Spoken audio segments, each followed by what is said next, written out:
पीर जो गोठ लग कोट दिनल शाह मोहल्ले में गंद खे लगल बाहि सबब हाकम भुट्टो जो 5 मेहूं सड़ी रख ऐं खादिम भुट्टो जी 1 में सड़ी वई। लखें रुपयनि जो नुक़सान। फायर ब्रिगेड अमलो मौके ते न पहुतो। भुट्टा बिरादरी जो एहतजाज। नाज़रीन, जीअं त पीर जे ॻोठ कोट दिनल शाह में गुज़िरियल ॾींहुं हिकु इंतिहाई दर्दनाक वाक़ियो पेश आयो जिते पोरियतनि जूं मेयूं सड़ी रख थी हुई। इहो वाक़ियो ईअं थियो त पीर जे ॻोठ कोट दिनल शाह में कचिरे खे जिते बाहि लॻी आई ऐं उन बाहि लॻण खां पोइ बाहि अॻिते वधी जिते माल बीठो हुयो मैदान में उनजे छापरे खे लॻी ऐं माल उते सड़ी वियो। वधीक हितां जे मौजूदु माण्हुनि सां गौर वीचार कंदासीं त उन्हनि जो छा चवणु आहे।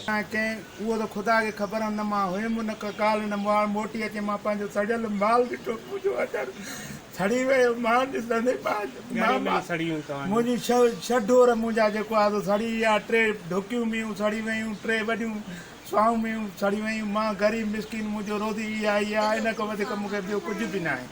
मां जो अॼु ॾींहुं हिन महिल ताईं मूंसां को पाड़े वारा ग़रीब गुरबा आया आहिनि पर अमीरनि मां मूंसां कोई बि ईअं तावन पर ॾुख जो इज़हार मूंसां हिन महिल ताईं कंहिं न कयो आहे।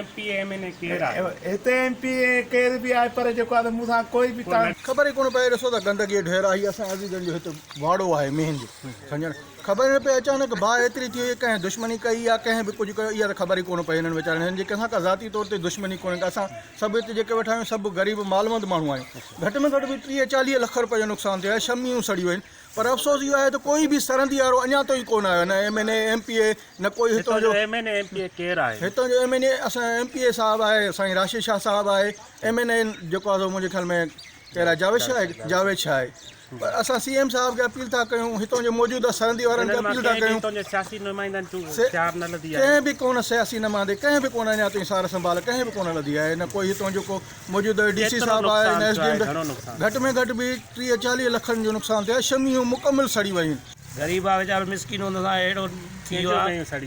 हाकमली भुट्टे जूं सड़ी वियूं आहिनि। हिन जूं खादमा भुट्टे जूं शमियूं सड़ी वियूं अथनि। उन्हनि जो घटि में घटि जेको आहे 40 लख जो नुक़सानु थी वियो आहे। त उहो मिसकिन माण्हू मज़दूर वञनि काॾे।